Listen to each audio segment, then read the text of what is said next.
Mūlamadhyamakakārikā by Nāgārjuna. I bow down to the most sublime of speakers, the completely awakened one who taught contingency. No cessation, no birth, no annihilation, no permanence, no coming, no going, no difference, no identity, to ease fixations. Part 1. Investigation of Conditions. 1. No thing anywhere is ever born from itself, from something else, from both, or without a cause. 2. There are 4 conditions: causes, objects, immediate, and dominant. There is no 5th. 3. The essence of things does not exist in conditions, and so on. If an own thing does not exist, another thing does not exist. 4. There is no activity which has conditions. There is no activity which does not have conditions. There are no conditions which do not have activity, and none which do have activity. 5. Since something is born in dependence upon them, then they are known as conditions. As long as it is not born, why are they not non-conditions? 6. It is impossible for something that either exists or not to have conditions. If it were non-existent, of what would they be the conditions? If it were existent, why would it need conditions? 7. When things cannot be established as either existent, non-existent, or both, how can one speak of an establishing cause? Such would be impossible. 8. An existent phenomenon is clearly said to have no object at all. If the phenomenon has no object, where can the object exist? 9.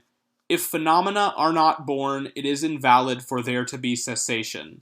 Therefore, an immediate condition is unreasonable. What, having ceased, can also be a condition? 10. Because the existence of essenceless things does not exist, it is incorrect to say that when this exists, that arises. 11. There is no effect at all in the conditions individually or together. How can that which is not in the conditions itself be born from conditions? 12. If, although the effect is not there, it is born from those conditions, why is an effect not born from what are not its conditions? 13. Effects are of the nature of conditions. Conditions do not have own nature. How can those effects of what does not have own nature be of the nature of conditions? 14. Therefore, it does not have the nature of conditions, nor is there an effect with the nature of non-conditions. Since there is no effect, what could be its non-conditions or conditions? Part 2. Investigation of coming and going. 1. Then there is no going in what has gone. There is no going also in what has not yet gone. Motion is unknowable apart from what has gone and not yet gone. 2. Where there is moving, there is going.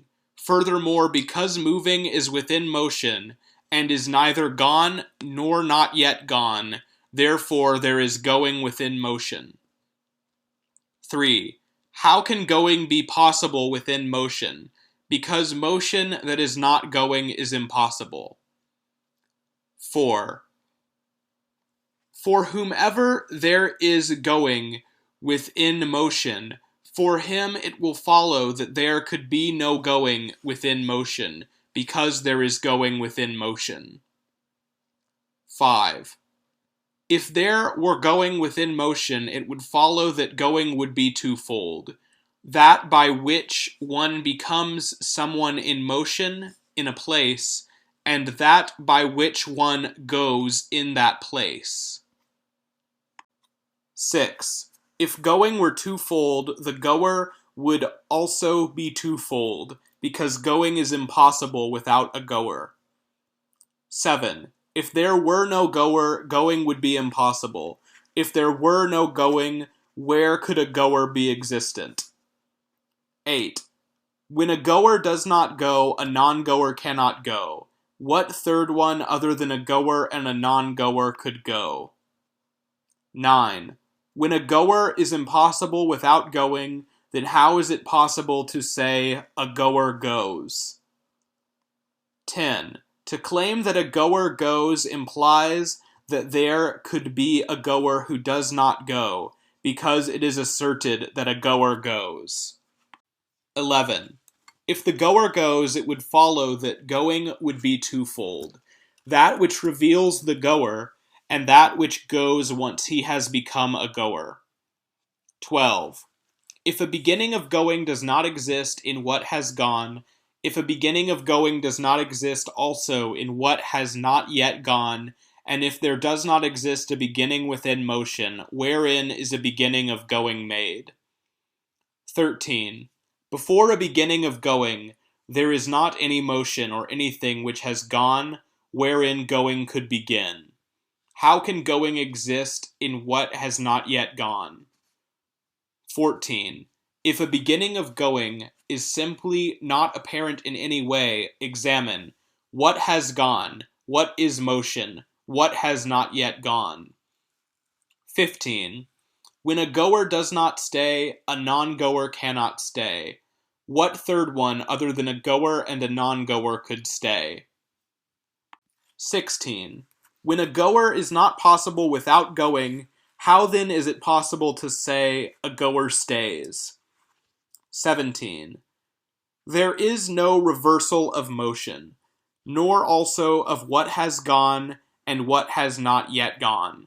Reversal of going, engagement to stay, and reversal of staying are similar to going. 18. It is inappropriate to say going and a goer are the same. It is inappropriate to say going and a goer are different. 19. If whatever is going were a goer, it would follow that the actor and the act would be the same too. 20. If going and a goer were conceived as different, there could be going without a goer and a goer without going. 21.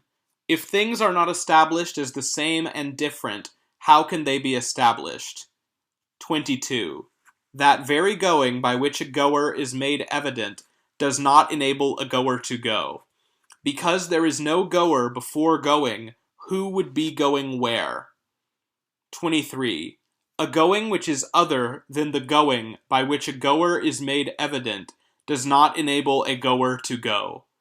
Because it is impossible for going to be twofold within a single goer. 24. One who is a goer does not go in the three aspects of going. Also, one who is not a goer does not go in the three aspects of going. 25. One who is and is not a goer also does not go in the three aspects of going. Therefore, going and a goer, and also that which is gone over, do not exist. Part 3. Investigation of the sense organs. 1. Seeing and hearing and smelling and tasting and touching, mind, are the 6 sense organs. Their experienced objects are what is seen and so forth. 2. Seeing does not see self. How can what does not see itself see anything else? 3. The example of fire is not able to fully establish seeing. It, along with seeing, has been refuted by gone, not gone, and going. 4. When not seeing the slightest thing, there is no act of seeing. How can it then be reasonable to say, seeing sees? 5. Seeing does not see, non-seeing does not see. It should be understood that seeing explains the seer too. 6. Without letting go of seeing, a seer does not exist. In letting go of seeing, there is also no seer. If there is no seer, where can there be what is seen and seeing? 7. Just as it is said that a child emerges in dependence on a father and a mother, Likewise, it is said that consciousness emerges in dependence upon an eye and a visual form. 8. Because there is no what is seen and no seeing, the four such as consciousness do not exist. How can clinging, etc. exist? 9. It should be understood that seeing explains hearing and smelling and tasting and touching, mind, hearer, what is heard, etc. 4. Investigation of the aggregates. 1. Apart from the cause of form, form is not perceived. Apart from form, the cause of form also does not appear. 2. If there were form apart from the cause of form, it would follow that form is without cause. There is no object at all that is without cause. 3. If a cause of form existed apart from form, it would exist as a cause without fruit. Causes without fruit do not exist. 4. If form existed, a cause of form would be untenable. If form did not exist, a cause of form would be untenable. 5. Forms which do not have a cause are not at all tenable. Therefore, do not conceive the concept of form at all. 6. It is untenable to say the fruit is like the cause. It is also untenable to say the fruit is unlike the cause. 7. Feeling and perception, impulses and mind, and all things are comparable in every aspect at every stage with form. 8. When having argued by means of emptiness, everything of that one who objects is not an objection. It is similar to what is to be established. 9.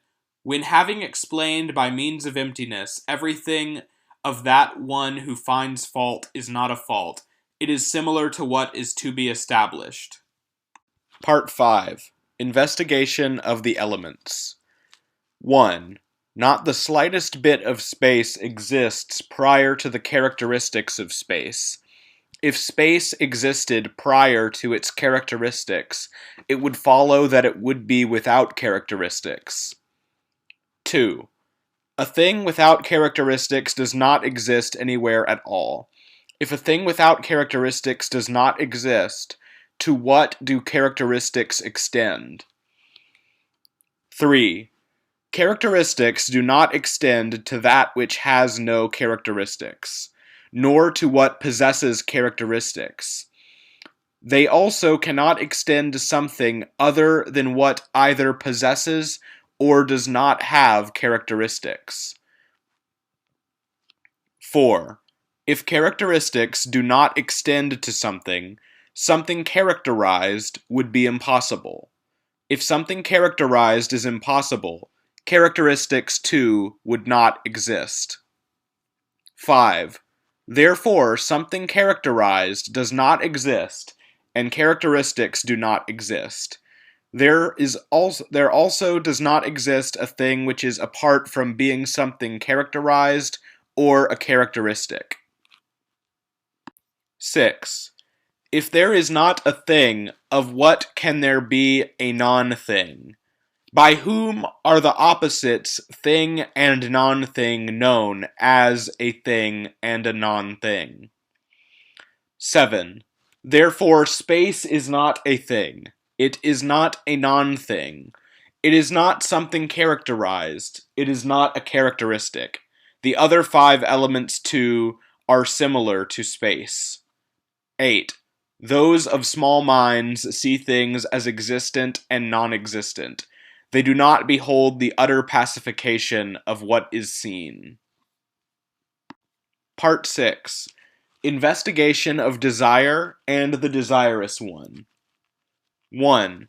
If a desirous one without desire exists before desire, desire would exist dependent on that desirous one. When a desirous one exists, desire exists. 2. If there were no desirous one, how could there be desire?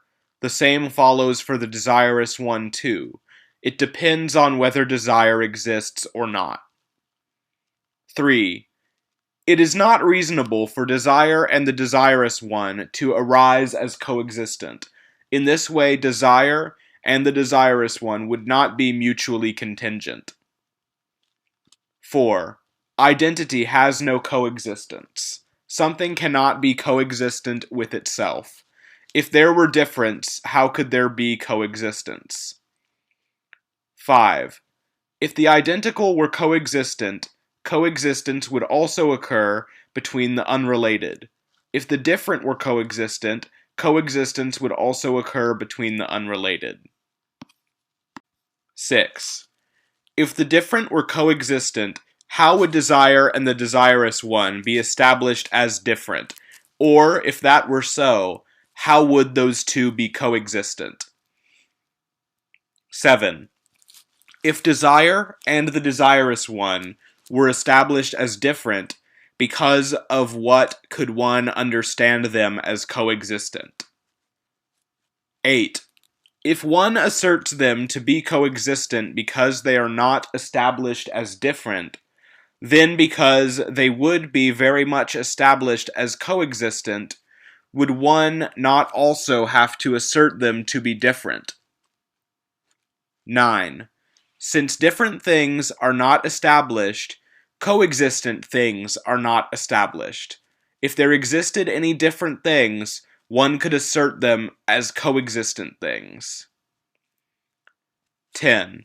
In that way, desire and the desirous one are not established as coexistent or not coexistent. Like desire, all phenomena are not established as coexistent or not coexistent.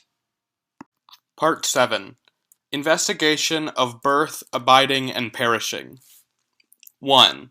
If birth were compounded, it would possess the three characteristics of a compound. If birth were uncompounded, how would it be a characteristic of a compound? 2. The three, such as birth, cannot individually be that which characterizes compounds. How is it possible for one at one time to be compounded of all three? 3. If birth, abiding, and perishing had another characteristic of being compounded, this would be endless. If not, they would not be compounded. 4. The birth of birth gives birth to the root birth alone. The root birth also is that which gives birth to the birth of birth. 5. If your birth of birth gives birth to the root birth, how does that which is not yet born from your root give birth to that root birth? 6. If that which is born from your root birth gives birth to the root, how does that root which is born from that give birth to that from which it is born? 7. If that which has not been born is able to give birth to that of yours which is being born should be able to give birth to that. 8. Just as a lamplight illuminates itself and others, likewise birth too gives birth to both itself and the thing of others. 9. Wherever lamplight is present, there is no darkness. What does lamplight illuminate? It illuminates by dispelling darkness. 10. If, when lamplight is being generated, it does not encounter darkness, how does the generation of lamplight dispel darkness? 11. If darkness is dispelled, even though it does not encounter lamplight, this lamplight dwelling here would eliminate the darkness that dwells in all the worlds. 12. If lamplight illuminated itself and the thing of others, darkness too would without doubt obscure itself and the thing of others.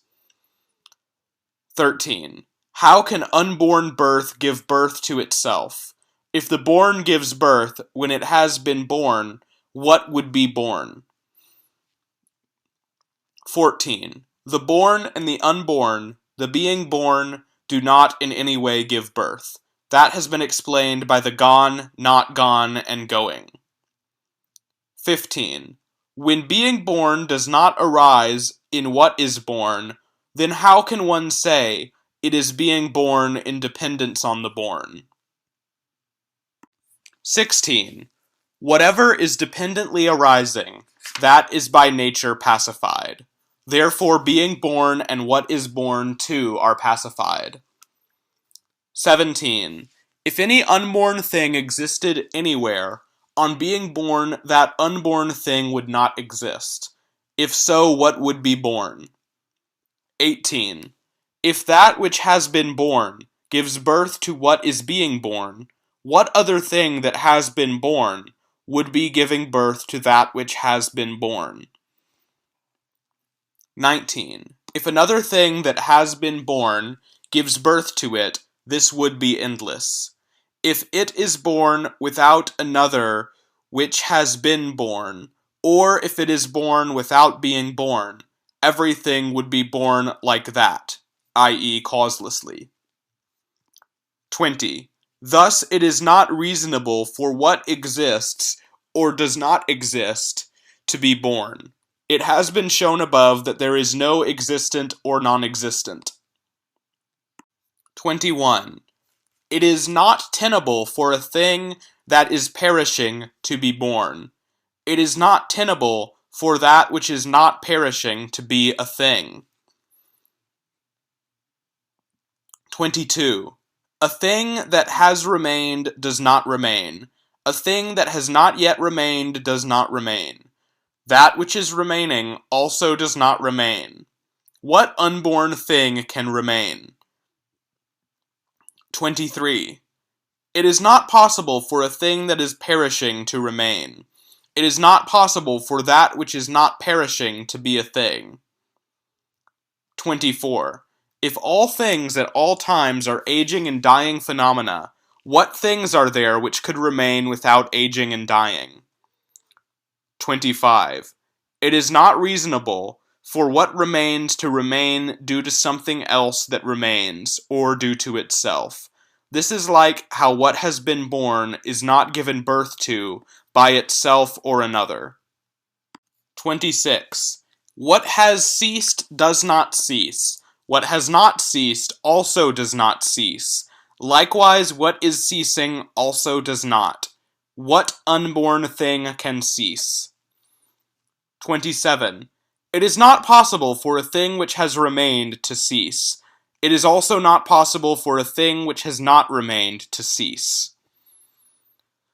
28. A particular state of something does not cause that particular state itself to cease. Moreover, another particular state does not cause that particular state to cease. 29.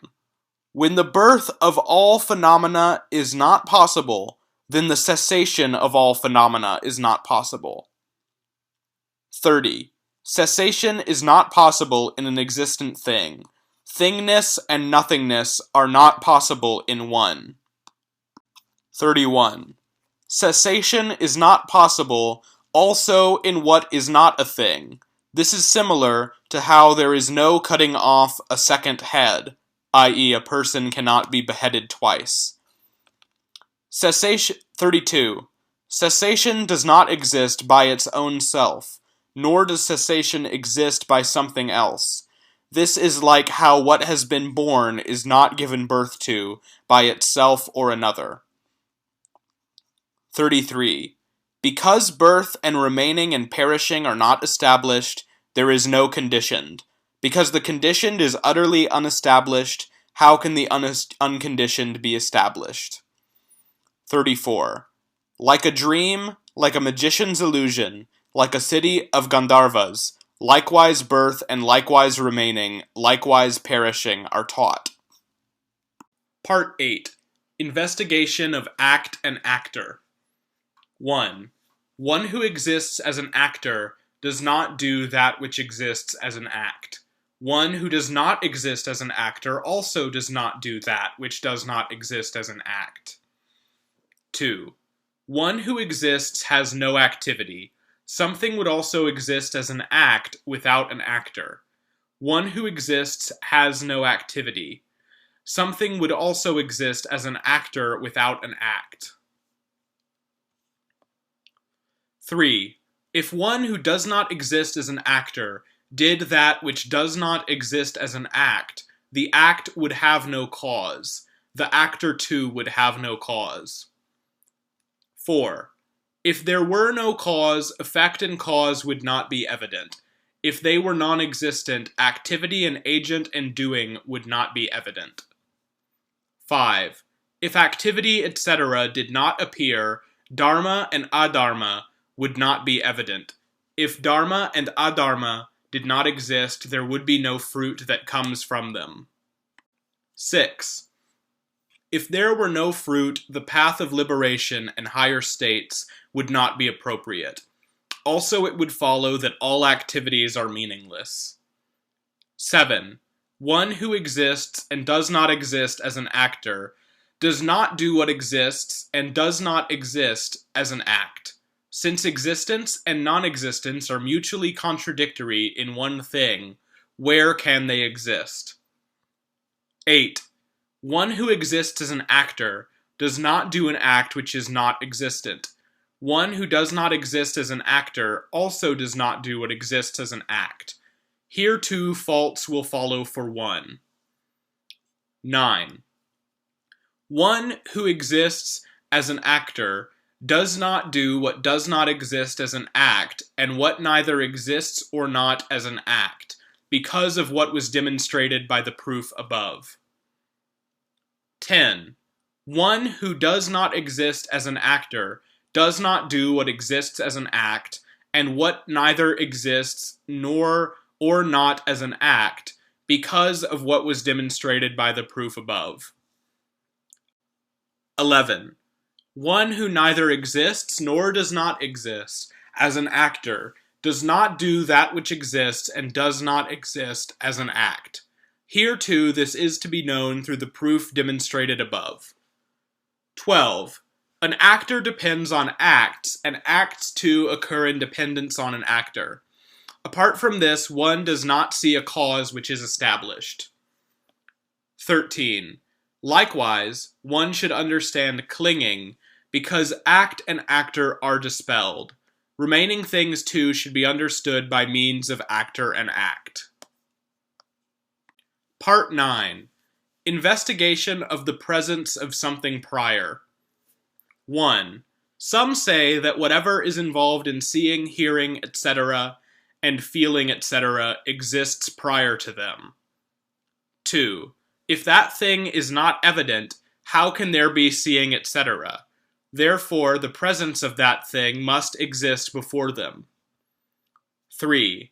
What configures or makes known that thing which is present before seeing and hearing, etc., and feeling, etc.? 4. If it were present even without seeing, etc., there would be no doubt that they would exist even without it. 5.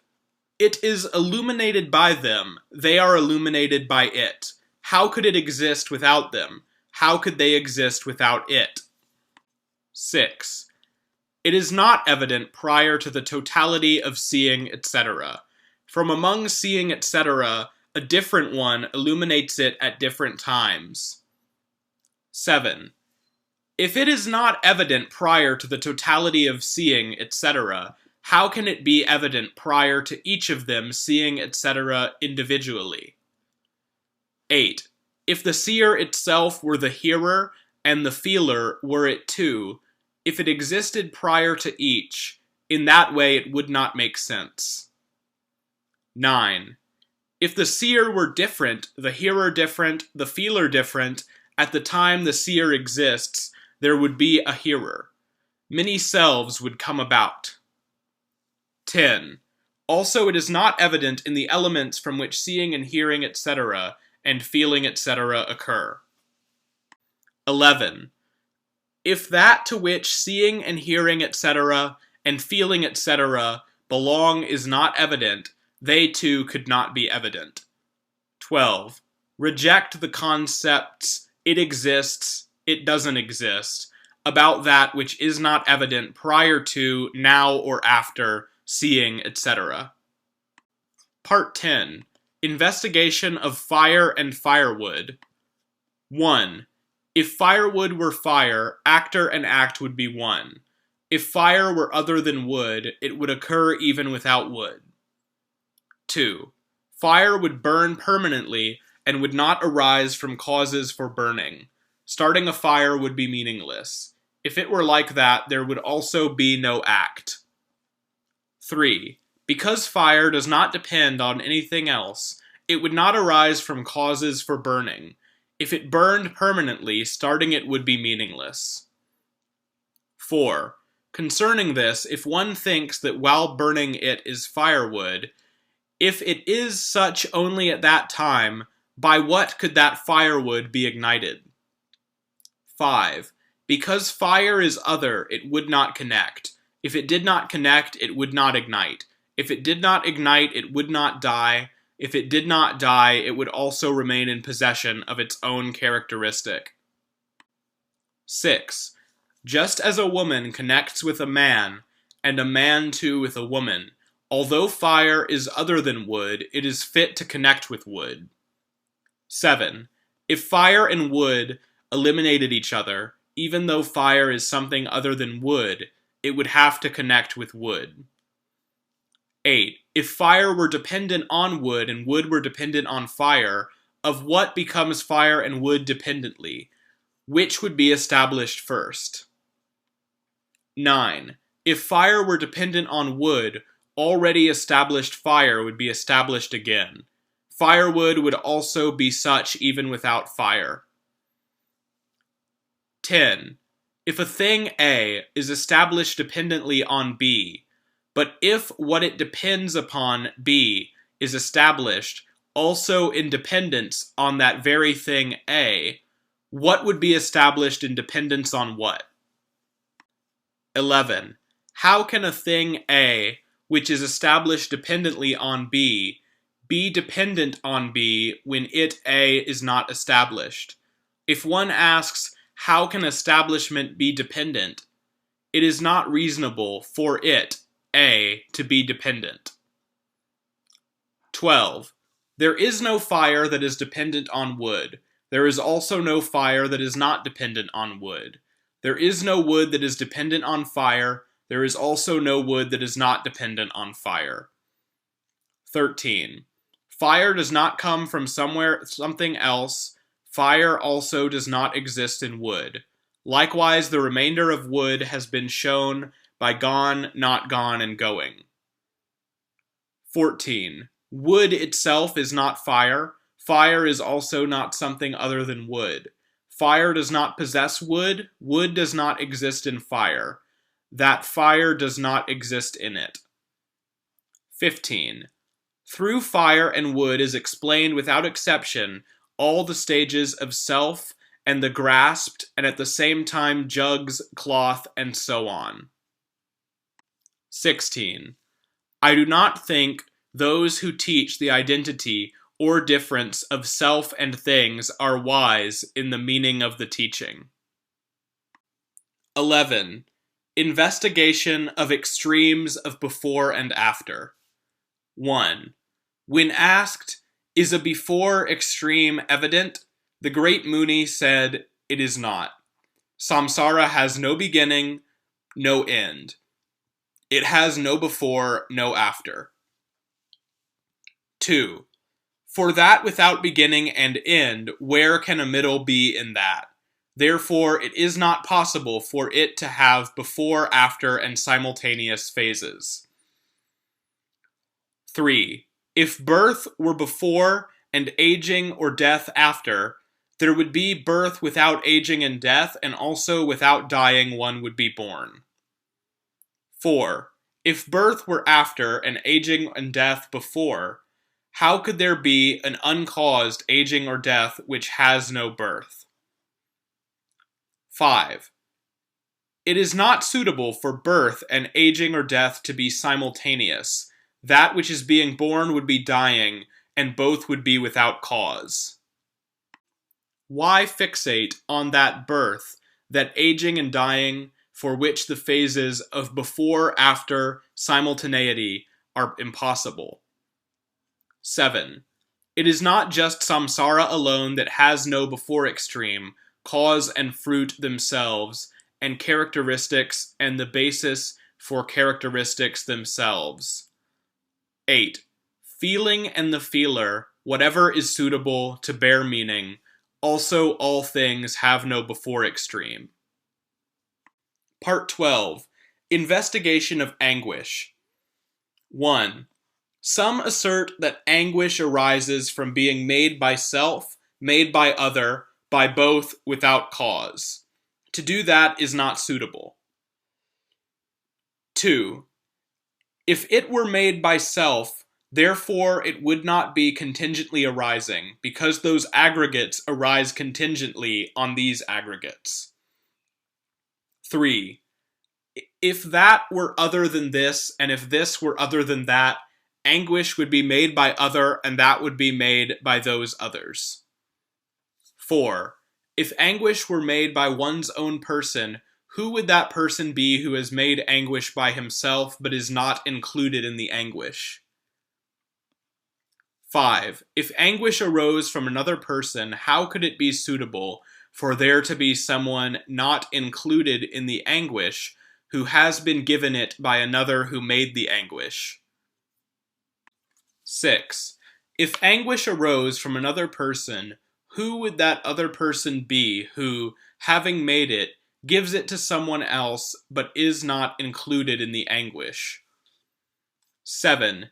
Since it is not established as made by self, how can anguish have been made by other?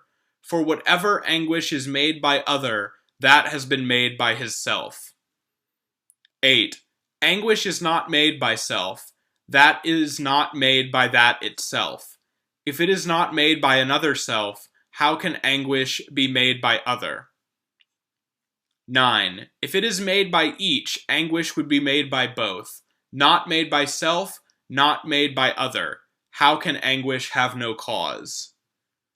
10. Not only does anguish alone not have the four aspects, external things too do not have the four aspects. Part 13. Investigation of Samskadas.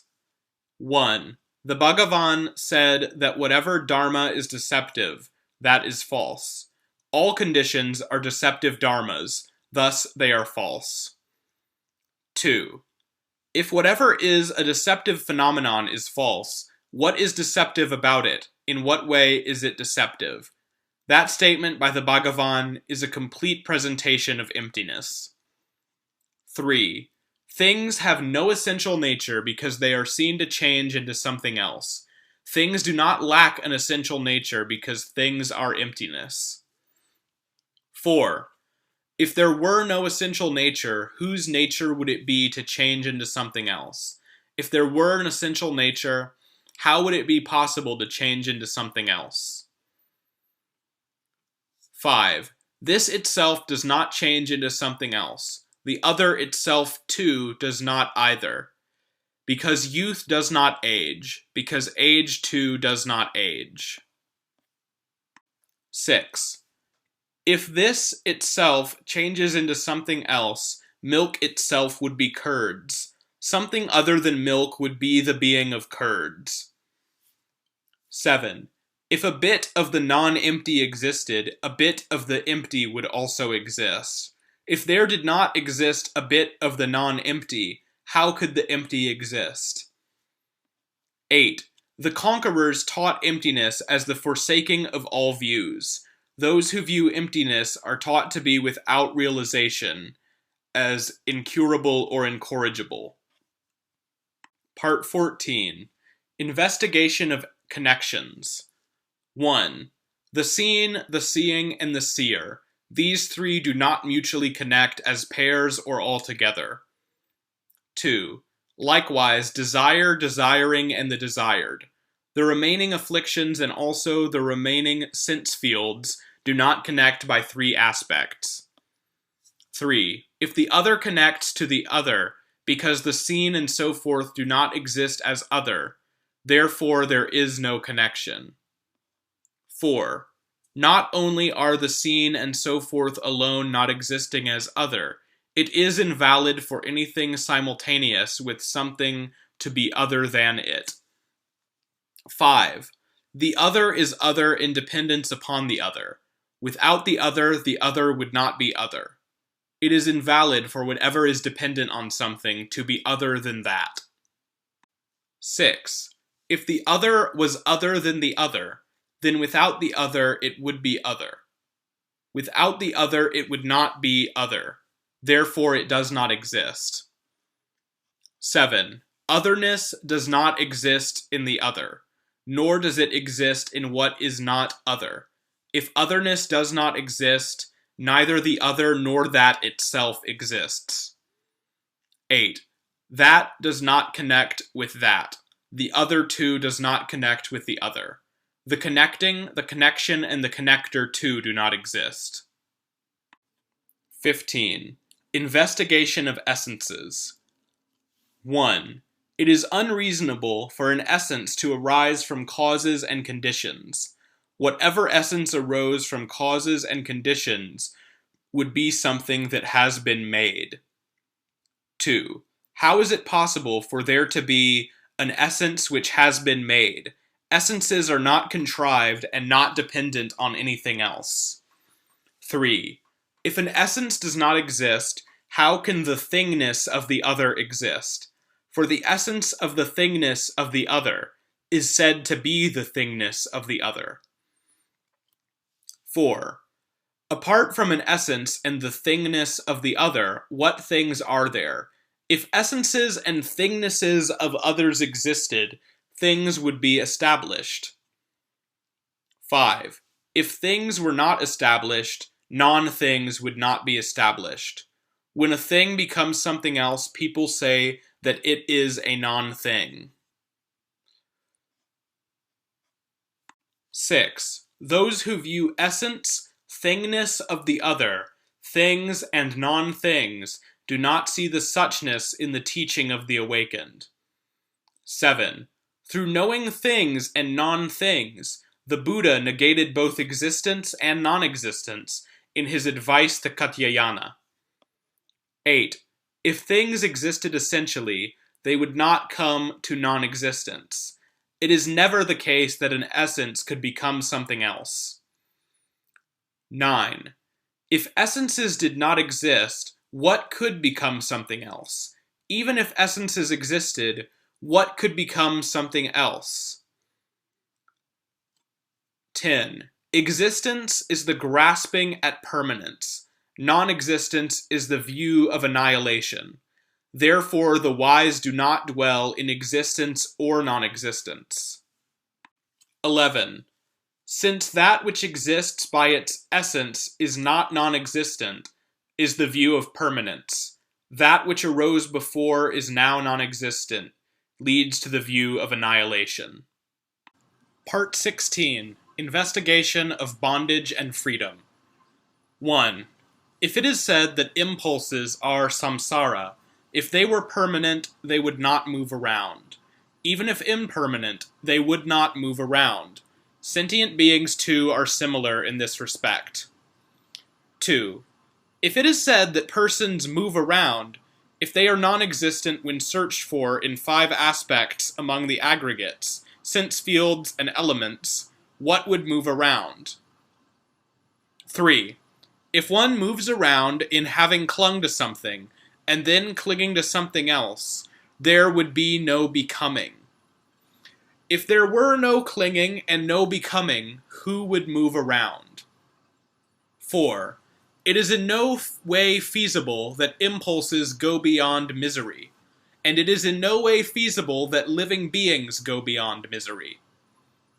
5. Impulses that have the properties of being born and dying are not bound and will not be freed. In the same way as above, living beings too are not bound and will not be freed. 6. If clinging binds, the one who has clinging would not be bound. And there would be no bondage without clinging. In what situation would there be bondage? 7. If binding existed prior to one who is bound, that unbound person would depend on binding. That too cannot be. The rest has been explained by the gone, the not gone, and the going. 8. Those who are bound will not be free, and those who are not bound will not be free. If those who are bound become free, bondage and freedom would be simultaneous. 9. I, without clinging, am beyond misery. Nirvana is mine.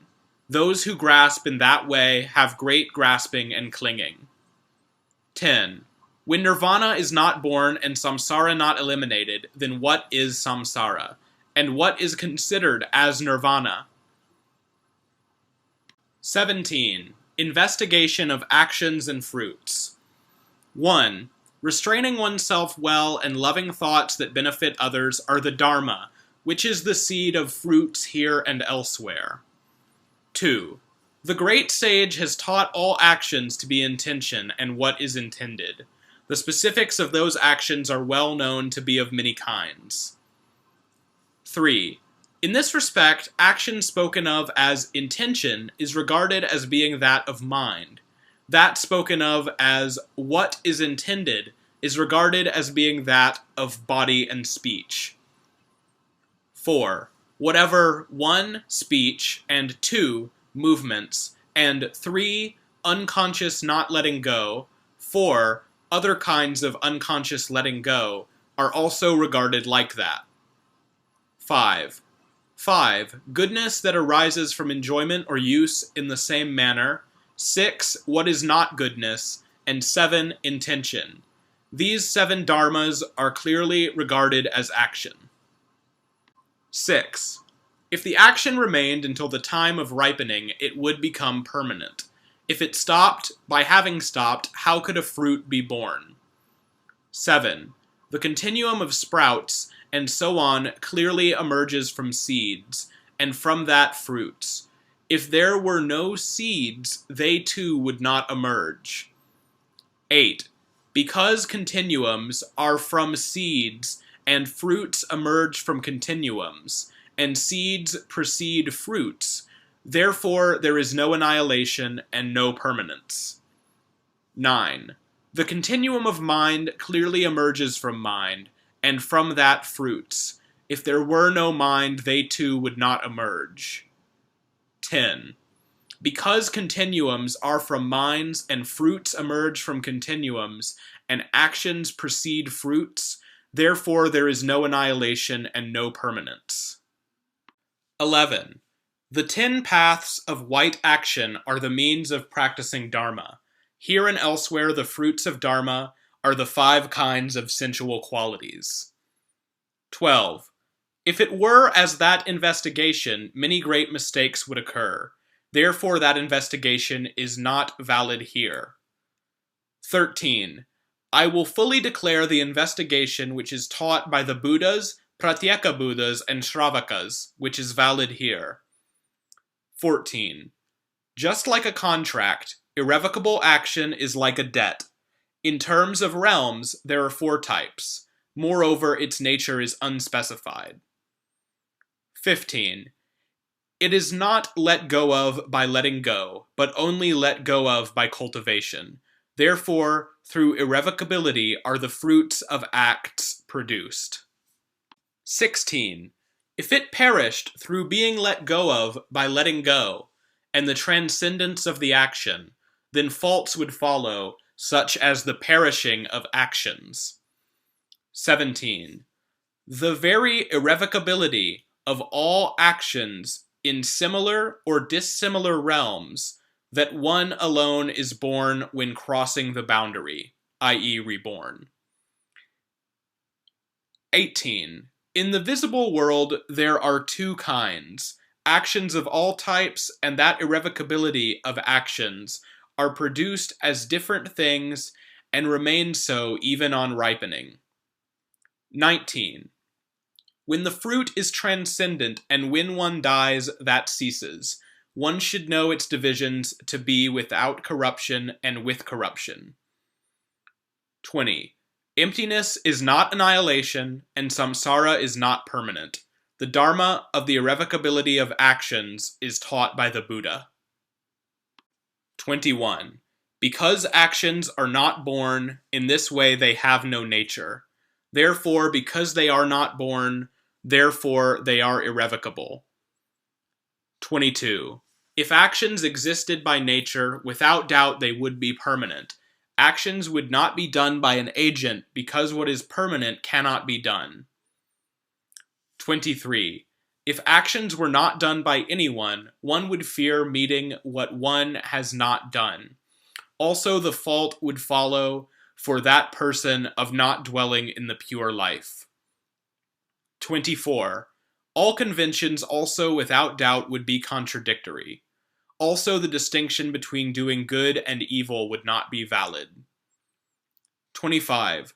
When the ripening of that action has ripened, it would ripen again and again, because if it existed by nature, it would always remain.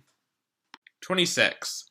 This action has the character of affliction, and afflictions are not real. If affliction is not real, how can action be real? 27. Actions and afflictions are taught to be the conditions for bodies. If actions and afflictions are empty, how can one speak of bodies? 28. People who are obscured by ignorance, those with craving, are the consumers of the fruits of action. They are not other than those who do the action, and they are also not those very ones. 29. Because the action does not emerge from conditions and does not emerge from non-conditions, therefore the agent too does not exist. 30. If neither the action nor the agent exists, where can there be a fruit of the action? If the fruit does not exist, where can the consumer exist? 31. Just as a teacher creates a creation by a wealth of magical powers, and just as if that creation too created, again another would be created. 32. Like this, whatever action too done by that agent is also like the aspect of a creation. It is just like, for example, a creation creating another creation. 33. Afflictions, actions, and bodies and agents and fruits are like a city of Gandharvas, a mirage, a dream. Part 18. Investigation of Self and Things. 1. If the aggregates were self, it would be possessed of arising and decaying. If it were other than the aggregates, it would not have the characteristics of the aggregates. 2. If the self did not exist, where could what is mine exist? In order to pacify self and what is mine, grasping I and grasping mine can exist no more. 3. The one who does not grasp at me and mine likewise does not exist. Whoever sees the one who does not grasp at me and mine does not see. 4. When one ceases thinking of inner and outer things as self and mine, clinging will come to a stop. Through that ceasing, birth will cease. 5. Through the ceasing of action and affliction there is freedom. Action and affliction come from thoughts, and they from fixations. Fixations are stopped by emptiness. 6. It is said that there is a self, but non-self too is taught. The Buddhas also teach there is nothing which is neither self nor non-self. 7. That to which language refers is denied, because an object experienced by the mind is denied. The unborn and unceasing nature of reality is comparable to Nirvana. 8. Everything is real, not real, both real and not real, neither not real nor real. This is the teaching of the Buddha. 9. Not known through others, peaceful, not fixed by fixations, without conceptual thought, without differentiation. These are the characteristics of suchness. 10. Whatever arises dependent on something else is at that time neither that very thing nor other than it. Hence, it is neither severed nor permanent. 11. That ambrosial teaching of the Buddhas, those guardians of the world, is neither the same nor different, neither severed nor permanent. 12. When perfect Buddhas do not appear, and when their disciples have died out, the wisdom of the self-awakened ones will vividly arise without reliance. Part 19. Investigation of Time. 1. If the present and the future were contingent on the past, then the present and the future would have existed in the past. 2. If the present and future did not exist there, then how could the present and the future be contingent on it? 3. Without being contingent on the past, neither can be established. Hence the present and the future times also do not exist. 4. These very stages can be applied to the other two. Superior, inferior, middling, etc., singularity, and so on can also be understood thus. 5. Non-dwelling time cannot be apprehended. Since time which can be apprehended does not exist as something which dwells, how can one talk of unapprehendable time? 6. If time depended on things, where would time, which is a non-thing, exist? If there were no things at all, where would a view of time exist? Part 20. Investigation of Combination. 1. If a fruit is born from the combination of cause and conditions, and exists in the combination, how can it be born from the combination itself? 2. If a fruit is born from the combination of cause and conditions and does not exist in the combination, how can it be born from the combination itself? 3. If the fruit exists in the combination of cause and conditions, it would be correct for it to be apprehendable in the combination, but it is not apprehendable in the combination. 4. If the fruit does not exist in the combination of cause and conditions, the causes and conditions would be comparable to non-causes and conditions. 5. If the cause stops once it has given the cause to the fruit, there would be a double nature of the cause, one that gives and one that stops. 6. If the cause stops without having given the cause to the fruit, those fruits which are born after the cause has stopped would be uncaused. 7. If the fruit were also born at the same time as the combination, it would follow that the producer and the produced would be simultaneous. 8. If the fruit were born prior to the combination, there would occur an uncaused fruit which has no cause or conditions. 9. If when a cause stops, it is forever transferred to the fruit, then it would follow that the cause which was born before would be born again. 10. How can the production of fruit be produced by the stopping and disappearing of something? Also, how can fruit be produced by related causes which persist with it? 11. If cause and fruit are not related, what fruit can be produced? Causes do not produce fruits they either see or don't see. 12. The simultaneous connection of a past fruit with a past, a future, and a present cause never exists. 13. The simultaneous connection of a present fruit with a future, a past, and a present cause never exists. 14. The simultaneous connection of a future fruit with a present, a future, and past cause never exists. 15. When there is no connection, how can a cause produce fruit? Even when there is connection, how can a cause produce fruit? 16. If a cause is empty of fruit, how can it produce fruit? If a cause is not empty of fruit, how can it produce fruit? 17. Unempty fruit would not be produced. The unempty would not stop. That unempty is unstoppable and also unproducible. 18. How would empty fruit be produced? How would the empty stop? It follows that the empty too is unstoppable and also unproducible. 19.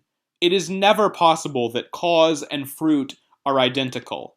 It is never possible that cause and fruit are other. 20. If cause and fruit were identical, produce and producer would be identical.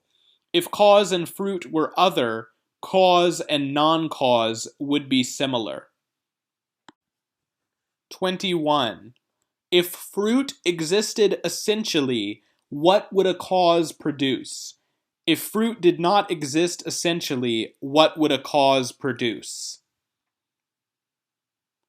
22. If it were not productive, the cause itself would be impossible. If the cause itself were impossible, whose would the fruit be? 23. If whatever is a combination of causes and conditions does not produce itself by itself, how could it produce fruit? 24.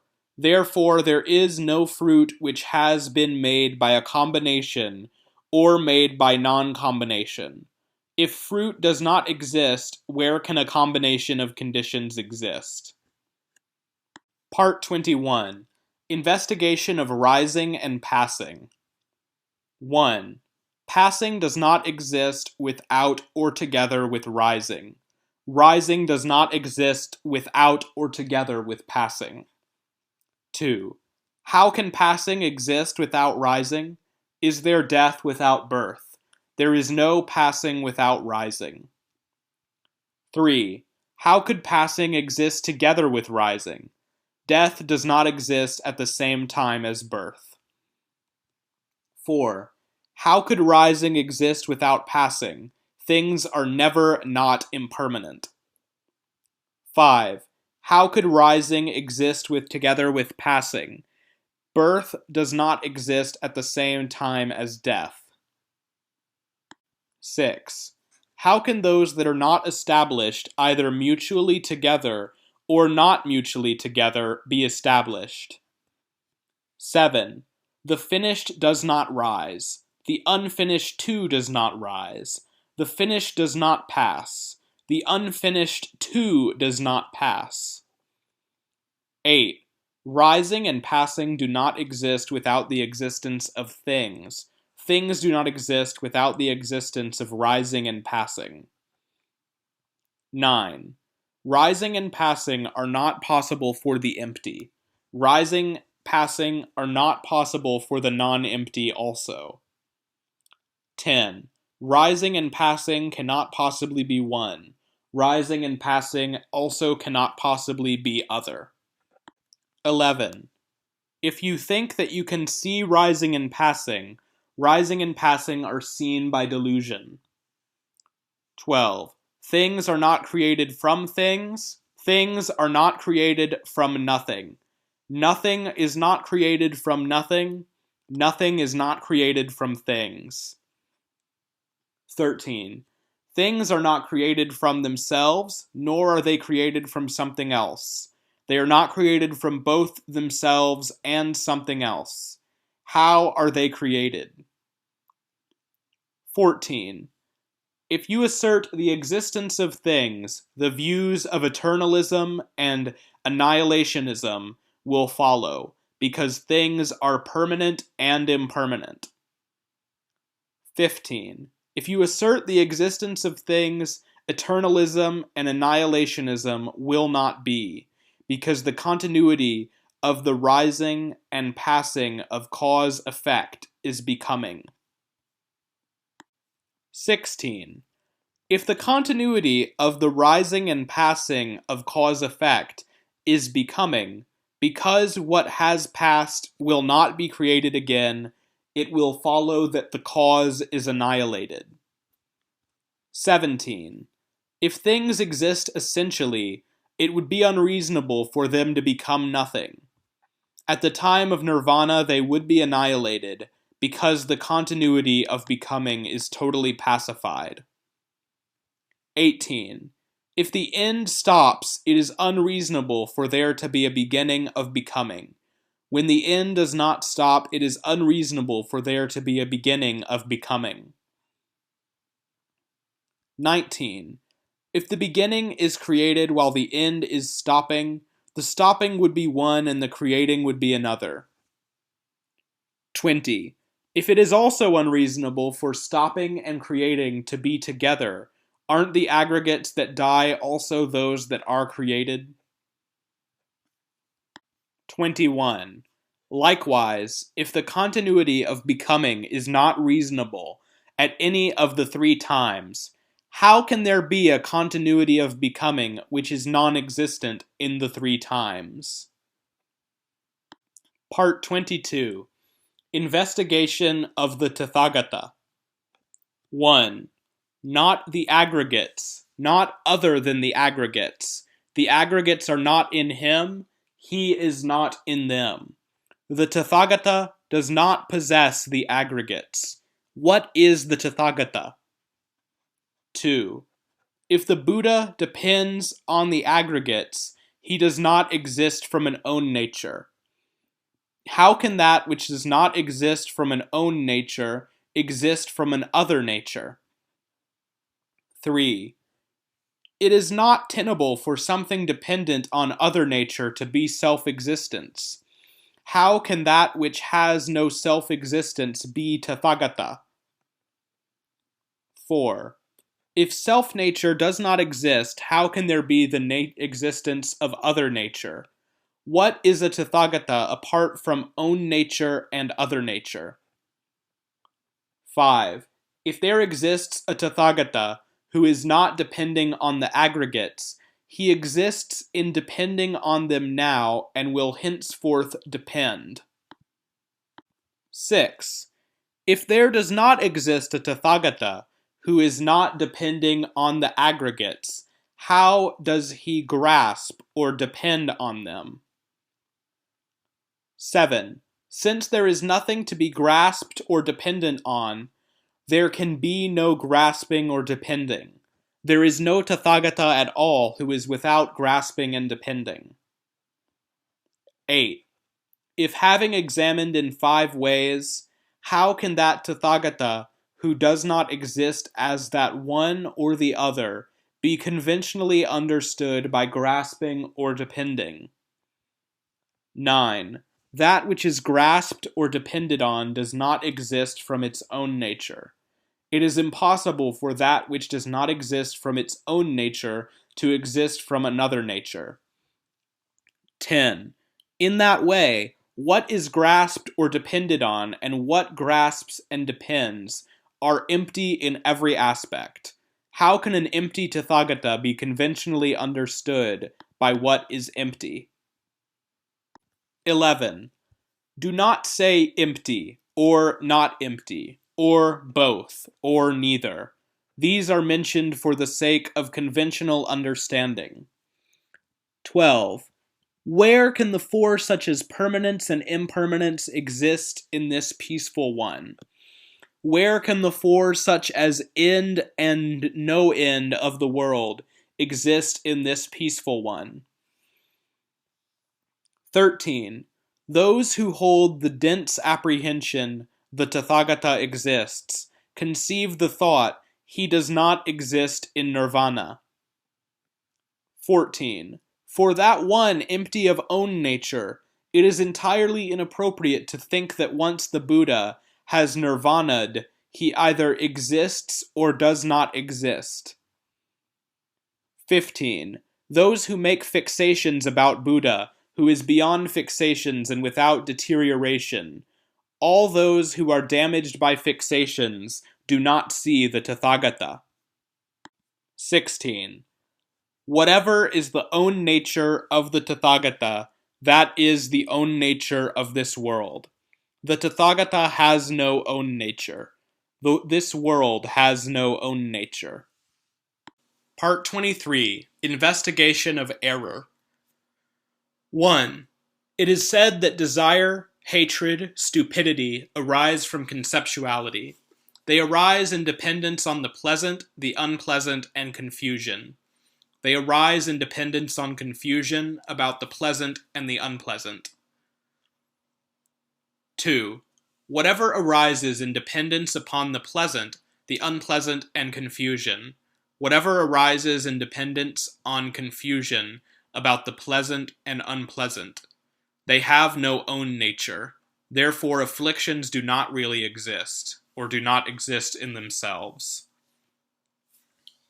3. The existence or non-existence of self is not established in any way. Without that, how can the existence or non-existence of afflictions be established? 4. These afflictions are someone's, but that someone is not established. Without someone, the afflictions are not anyone's. 5. Like the self apprehended in the view of one's own body, the afflictions do not exist in 5 ways in the afflicted. Like the apprehended in the view of one's own body, the afflicted does not exist in 5 ways in the afflictions. 6. If confusion about the pleasant and unpleasant does not exist from its own nature, what afflictions can depend on confusion about the pleasant and unpleasant? 7. Color, shape, sound, taste, tactile sensation, smell, and dharmas. These 6 are conceived as the basis of desire, hatred, and stupidity. 8. Color, shape, sound, taste, tactile sensation, smell, and dharmas. These are like Gandharva cities and similar to mirages and dreams. 9. How can the pleasant and unpleasant occur in those things which are like phantoms and similar to reflections? 10. Something is called pleasant in dependence on the unpleasant. Since that would not exist without relation to the pleasant, therefore the pleasant is not tenable. 11. Something is called unpleasant in dependence on the pleasant. Since that would not exist without relation to the unpleasant, therefore the unpleasant is not tenable. 12. If the pleasant does not exist, how can desire exist? If the unpleasant does not exist, how can hatred exist? 13. If such an apprehension as the impermanent is permanent is confused, since impermanence does not exist in the empty, how can such an apprehension be confused? 14. If such an apprehension as the impermanent is permanent is confused, how would the apprehension there is impermanence in the empty also not be confused? 15. The means by which one apprehends, the apprehension itself, the apprehender, and the apprehended, all are completely pacified, therefore there is no apprehending. 16. If there is neither confused nor right apprehension, who is confused and who is not confused? 17. Confusions do not occur for those who are already confused. Confusions do not occur for those who are not yet confused. 18. Confusions do not occur for those who are being confused. For whom do confusions occur? Examine this by yourself. 19.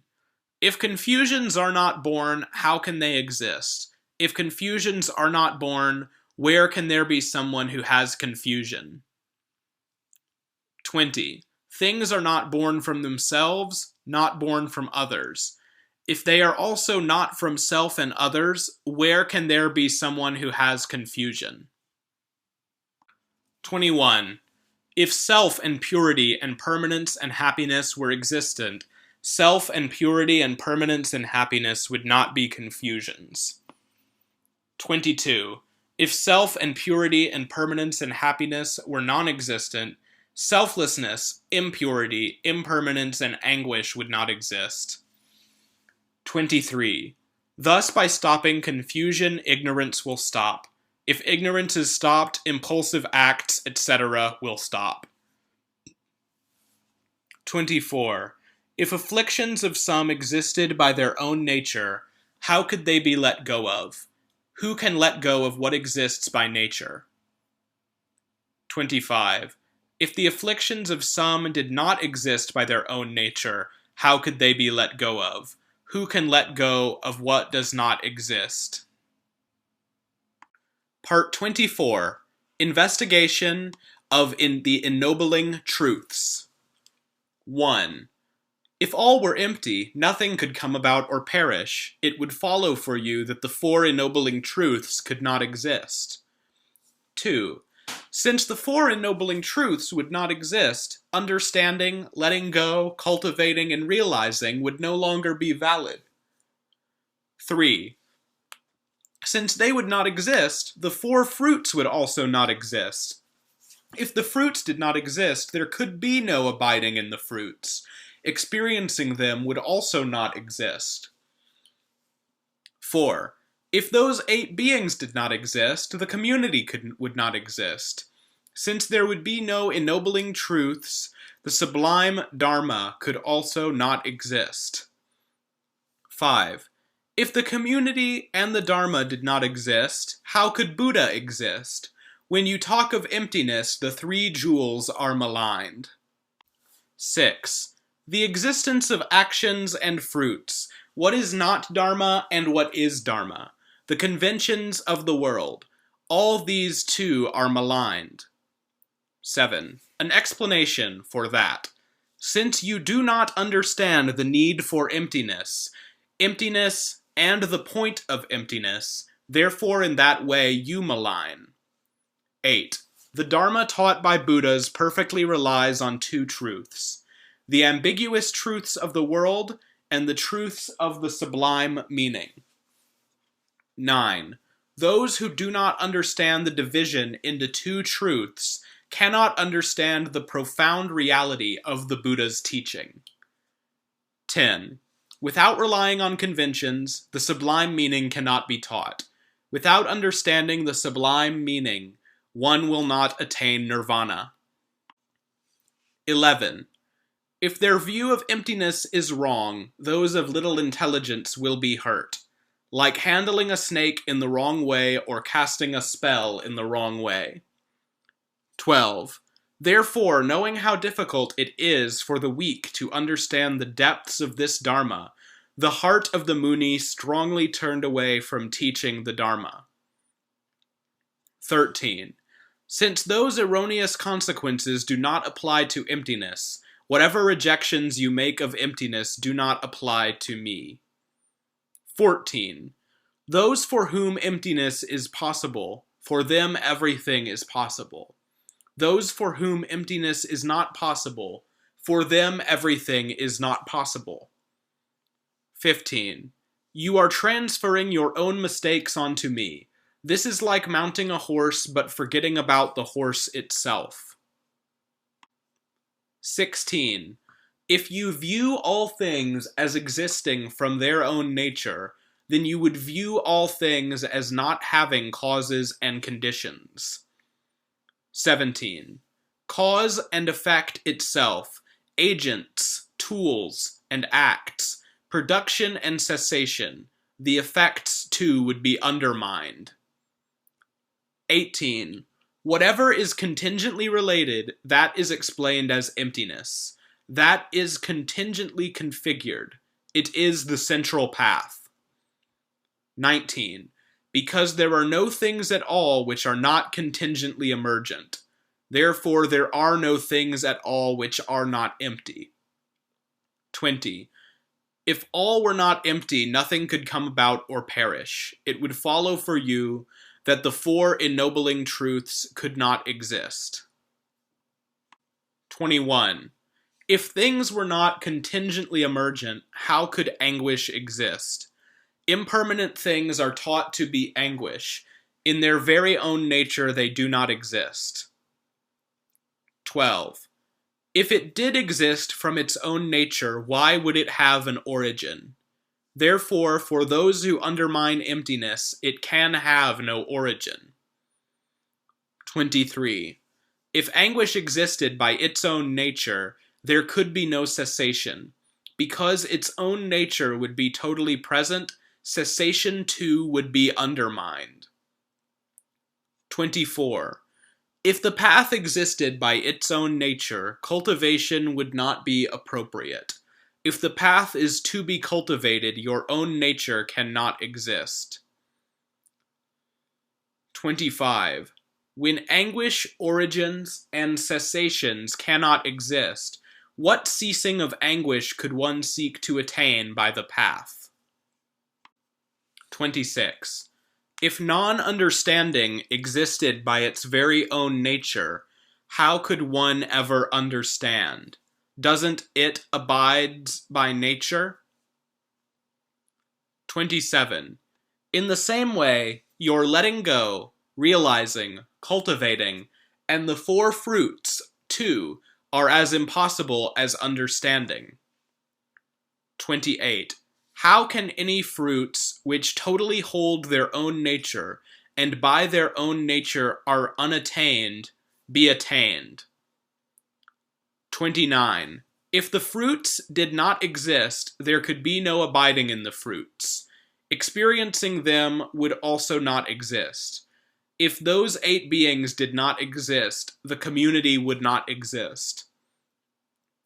30. Since there would be no ennobling truths, the sublime Dharma could also not exist. If the community and the Dharma did not exist, how could Buddha exist? 31. It would also follow that your Buddha does not depend on awakening. It would also follow that your awakening does not depend on Buddha. 32.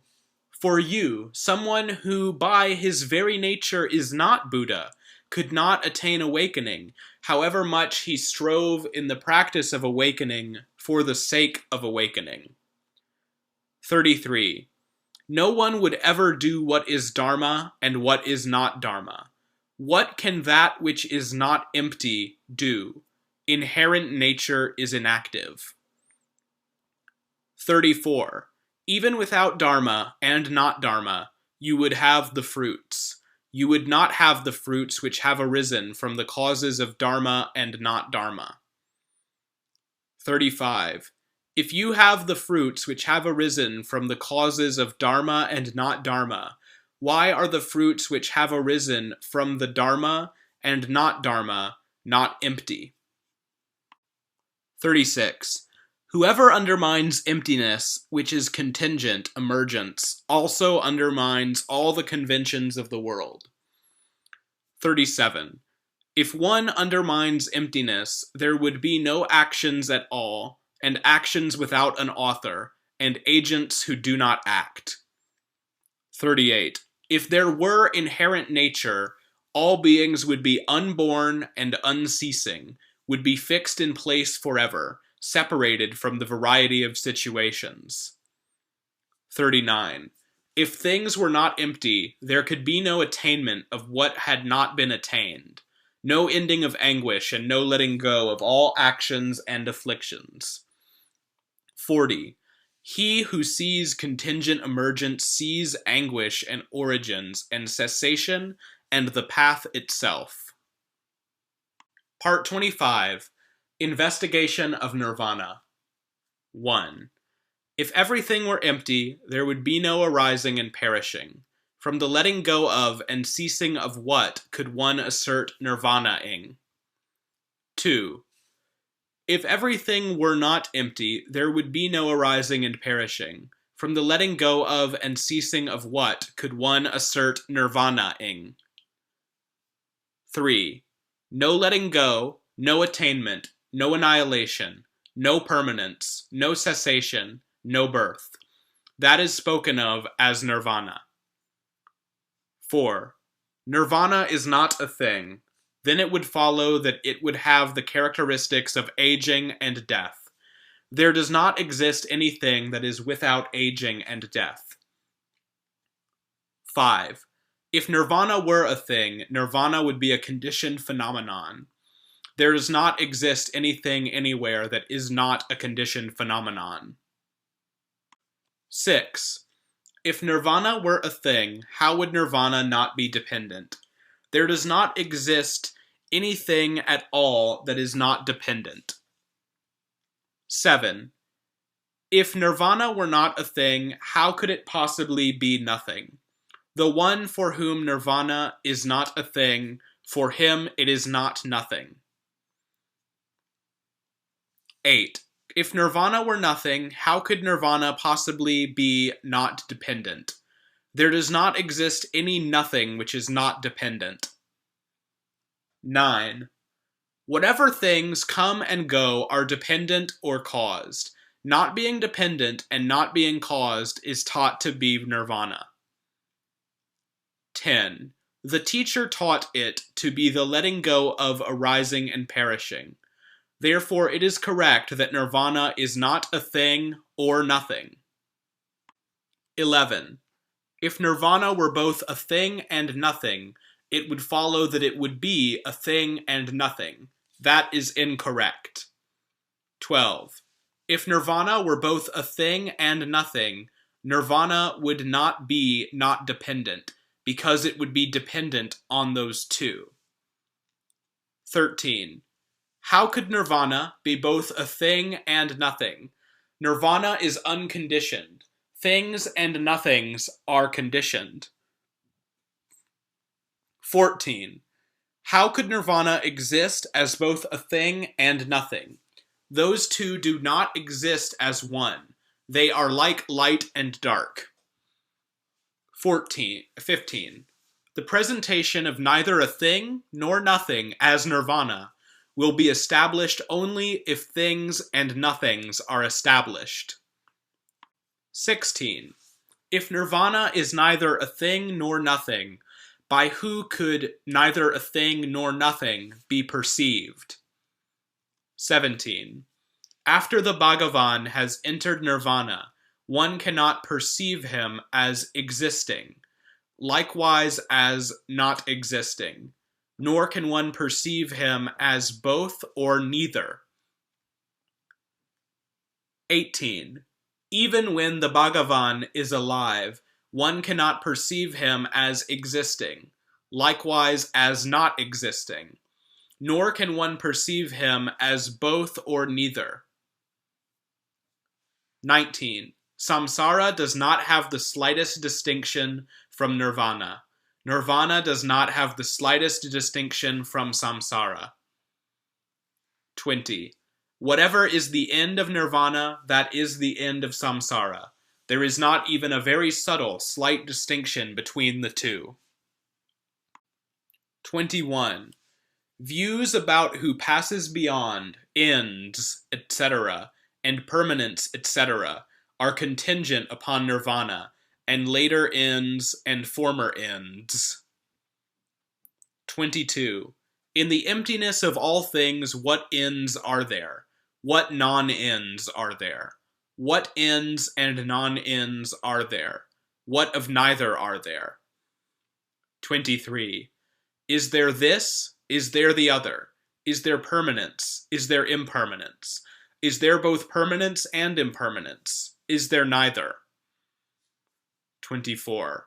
Totally pacifying all reference and totally pacifying fixations is peace. The Buddha nowhere taught any dharma to anyone. Part 26. Analysis of the 12 links of becoming. 1. In order to become again, those obscured by ignorance are moved into destinies by actions, which are impelled by the three kinds of formative impulses. 2. Consciousness conditioned by formative impulses enters into destinies. When consciousness has entered, name and form develop. 3. When name and form develop, the six senses emerge. Independence upon the six senses, impact actually occurs. 4. Just as it only arises in dependence on the eye, visual form, and attention, so consciousness arises in dependence on name and form. 5. The gathering of the three, eye and visual form and consciousness, that is impact. From impact, feeling totally arises. 6. Due to the condition of feeling, there is craving. One craves for what is felt. When one craves, one clings to the four aspects of clinging: sense objects, views, morals and rules, and views of self. 7. When there is clinging, the becoming of the clinger fully arises. When there is no clinging, one is freed. There is no more becoming. 8. Becoming is the five aggregates. From becoming, one is born. Aging, death, torment, lamentation, pain. 9. Mental unhappiness, anxiety. These vividly emerge from birth. Likewise, the entire mass of anguish emerges. 10. The root of life is formative impulses. Therefore, the wise do not form impulses. Therefore, the unwise are formers, but not the wise, since they see reality. 11. When ignorance stops, formative impulses too do not occur. The stopping of ignorance comes through practicing that with understanding. 12. By the stopping of the former, the latter will clearly not occur. The entire mass of anguish will likewise completely stop. Part 27. Investigation of views. 1. Those views, such as, I occurred or did not occur in the past, the world is permanent, are dependent on the extreme of before. 2. Those views, such as, I will occur or will not occur at another time in the future, the world has an end, are dependent on the extreme of later. 3. It is incorrect to say, I occurred at a time in the past. Whatever occurred before, that is not this. 4. If you think that that became me, then that which is clung to would be something else. What is yourself apart from that which is clung to? 5. Were you to say that there exists no self apart from that which is clung to, if the very that which is clung to were the self, your self would be non-existent. 6. The very that which is clung to is not the self. It arises and passes away. How can that which has been clung to be the one that clings? 7. It is not correct for the self to be other than that which is clung to. If it were other, with nothing to cling to, then something, i.e. the self, fit to be apprehended, would not be apprehended. 8. In that way, it is not other than that which is clung to, nor is it that which is clung to. The self is not that which is clung to, nor can it be ascertained as nothing. 9. It is incorrect to say, I did not occur at a time in the past. Whatever occurred before, this is not other than that. 10. If this were other, it would arise even without that. Likewise, that could remain and be born without dying in that former life. 11. Cut off and actions wasted, acts committed by others would be experienced by someone else. Such would be the consequences. 12. There is no occurrence from what has not occurred. In that case, faults would follow. The self would be something made, or even though it occurred, it would be uncaused. 13. Therefore, the self occurred, did not occur, both or neither. All those views of the past are invalid. 14. I will occur at another time in the future. I will not occur. All those views are similar to those of the past. 15. If the divine were human, then there would be something permanent.